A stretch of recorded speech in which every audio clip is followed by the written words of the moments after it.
Just recently, Hornby have released a brand new model of the very famous Black 5 steam locomotive. It's a no-brainer really for a manufacturer to offer this model. It's bound to be popular, but obviously Hornby have produced Black 5s in the past. This new version has got mixed reviews. There's been a few people online complaining about the quality of this model, and they feel pretty disappointed it's not lived up to the hype before it was released. Now Hornby are currently offering that for £229 on their website. But if you can't stretch to that amount, or you don't want to risk it with what you're hearing about that new tooling, and you still want to have a Black 5, what about these models? These are Hornby's older releases of the Black 5, and I picked these up second hand. Now the cost of these two locomotives was about half the price of one of the new tooling locomotives, so you could actually have 4 of these for the price of one single new tooling model. But are these older models actually any good? And is that new tooling one worth 4 times the price of these? Well, we're going to check these ones out and then you can make up your own mind. So they're both slightly different models. This one is number R2881, the LMS Class 5, and it's number 5112. And the other one is R3494, which is the British Rail Class Black 5, and this one is number 45025. Both of them are DCC ready. Now both of these are in Hornby's Railroad range, which is meant to be the kind of budget range. I normally find these models pretty acceptable and decent enough value for money. These ones were second hand, coming in at just over £50 each, but they do look in really good condition. The boxes have got very little wear on them, so I'm hoping the models inside will be really good. But let's get these out and we'll check them out. So both these models come with these very small vacuum pipes which you can add on as extra parts. These are still sealed in their original packaging, so the previous owner hasn't decided to fit these at all. The LMS one came with this insulating sleeve for the DCC chip if you want to fit one.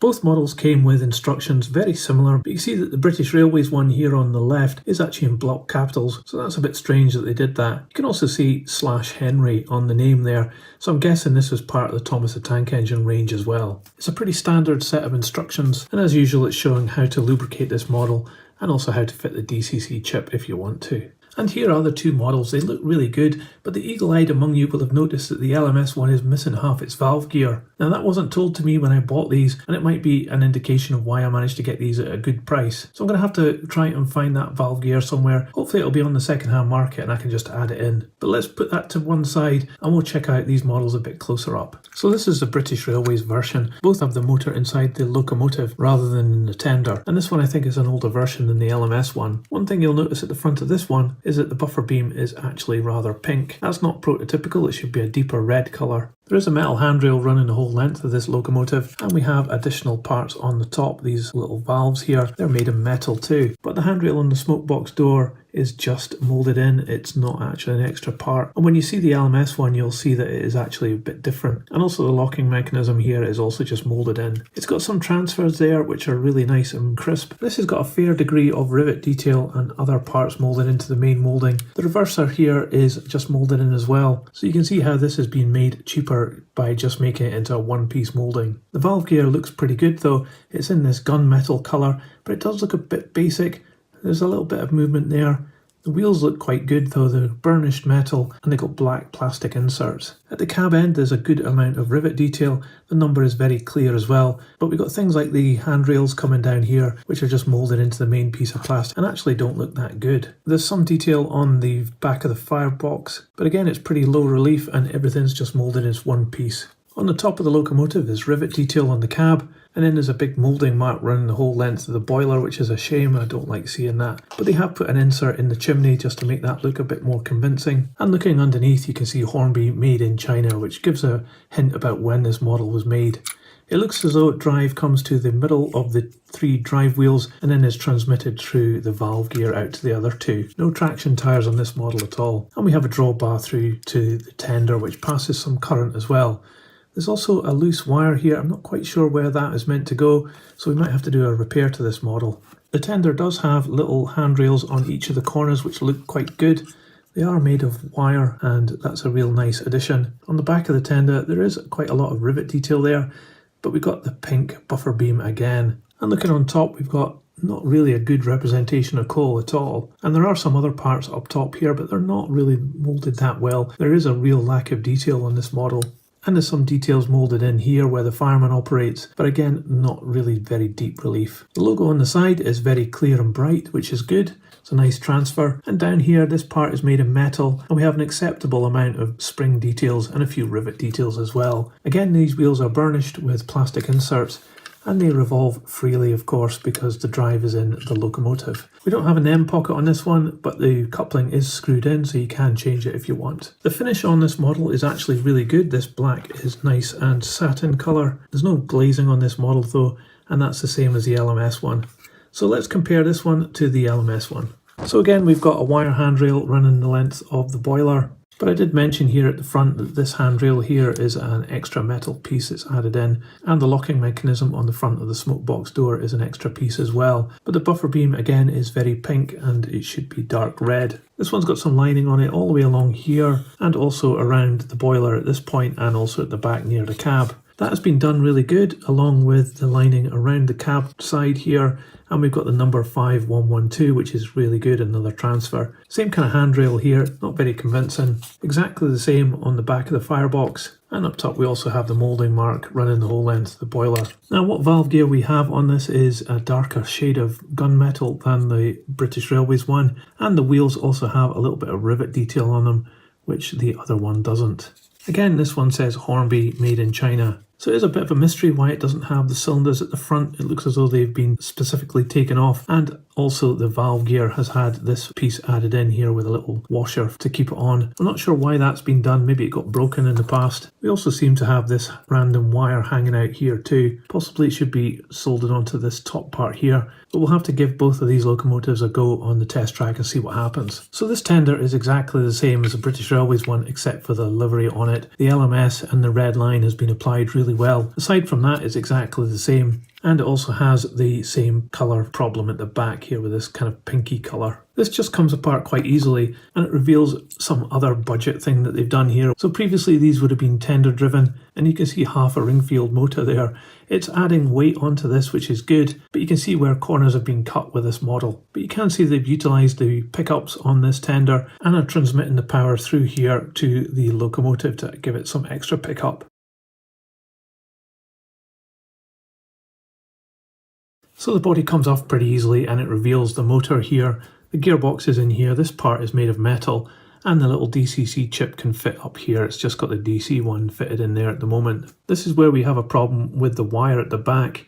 It seems to have snapped at this point, and I think that's probably because this has been apart before when the valve gear was taken off it. So this obviously needs fixed, but until I get the valve gear there's probably no point in doing that. So I'll just leave that wire for the time being. So this is the British Railways one. It has a silver motor, the other one had a black one for some reason, and the wiring is slightly different as well. The location of the resistor is in a different place. Aside from that, it's exactly the same chassis. But actually both these little wires have come away from the drawbar. That might be an issue with this model, especially if you're taking it apart, because you have to take the drawbar off in order to be able to get to the screw to get this apart. So probably need to fix this one, but before I do that, let's run both of these on the test track and see how they go. So we've got the LMS one on the track first. This is just some old ropey Hornby third radius track, and as normal I'm using my H&M on 12 volt DC to give it some power. So let's just do that and see what happens. So even without the pickup from the tender, this is actually running absolutely perfect. It's really smooth and very quiet, so there's no problems at all with how this is running. Let's try the other one.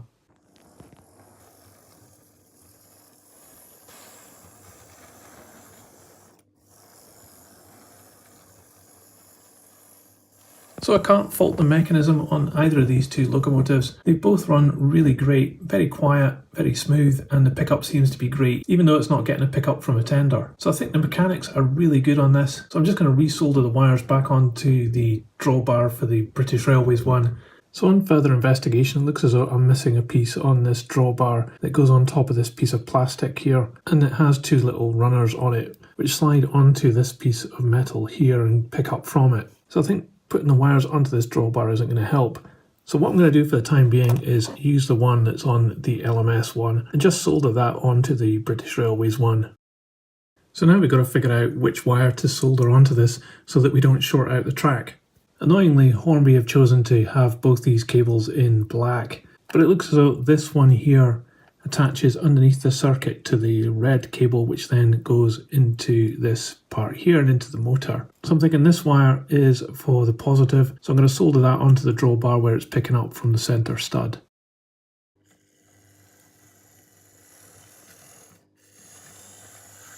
Well, that's great news. I got the wires round the right way and it didn't short the track out, so that's great. And it works perfectly as well. Now that I've got this back together, let's put this on the scales and we'll see how much it weighs. So this model comes in at 415 grams. So while it's good news for the British Rails version, this LMS one is going to have to wait for a little while until I get some valve gear, and now it needs a drawbar as well, so it needs some parts. So it's going to sit on the shelf for a bit and hopefully make an appearance again on this channel once I get the parts and I can put it back together and make it good again. So what have we learned from these Hornby Black 5 models? They are in the Hornby Railroad range, and that means that there has been some compromise on the details, a lot of which has been moulded into the single body part. But because these are budget models, that's to be expected. But yet Hornby have evolved this model over time. You can see that the LMS has a couple of little extras which the British Rail one doesn't. So they have been evolving this as this model has been in their range for a while. The mechanics seem to be absolutely perfect. It runs really smooth and very quiet, and it also has the provision to add on DCC if you want. There's obviously an Achilles heel on the drawbar and the way the wires connect to that, but it doesn't actually really need to pick up from the tender because it can pick up from the locomotive good enough. But yet with that pickup from the tender, it'll be able to go over rough track and it should be able to continue to perform really well. The finish on these models is actually really good, barring the red on the buffer beams, which is just far too pink, easily resolved with a little bit of red paint. But the black is really good, it's a nice satin colour, and the lining is acceptable on the LMS one as well. So these are really decent models and they should last the test of time on your model railway. But the big question is, are these worth 1/4 of Hornby's new tooling model? I guess that really depends on what you want from your model. If you want the spirit of the Black 5 and something that's going to run really well, this model would be great. But if you're looking for a show model or something with loads of detail, this isn't it. And that's where the new tooling model really outshines this one. Now they do have some teething problems with their first batch, it looks like, but I'm sure Hornby will solve those problems with those models and it will be a fantastic Black 5 to get. But if your budget doesn't stretch that far, these are a great alternative, and I think you'd be really happy with one of these as well. But that's just what I think. Let me know what you think about these models in the comments below. I'd love to know what your thoughts are on the Black 5 from Hornby. And if you liked this video, please give it a thumbs up. It really helps this channel grow. I'll put the British Railways one on the turntable so you can see all the way around. And in a moment, another video will appear. Just click on that and I'll see you there. But that's it for this one. Thanks for watching. See ya.